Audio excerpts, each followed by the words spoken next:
My name is Georgia Paoloni. I'm the HR business partner here at Atlas Copco D-side.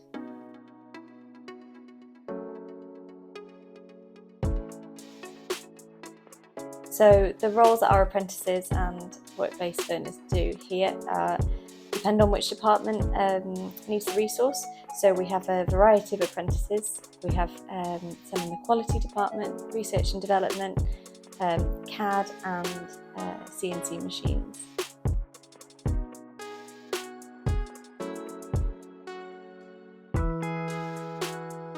They've been brilliant. No matter how stupid my questions, they're always willing to help.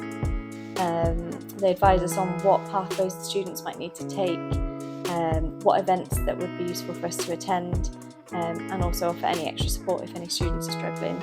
Always engaging and always helpful.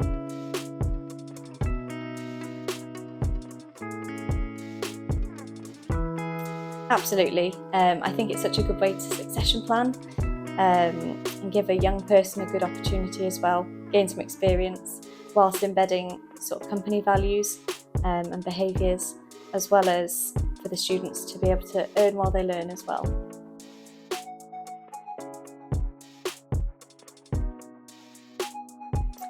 So for us, our apprentices are all about looking towards the future.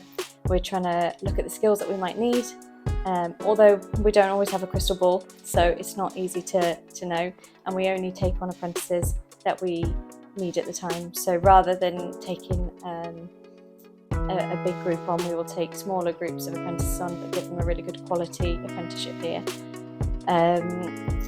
We hope that at the end of their studies that we'll be able to offer them a permanent position after all the hard work that everyone's put in to get them to achieve that qualification.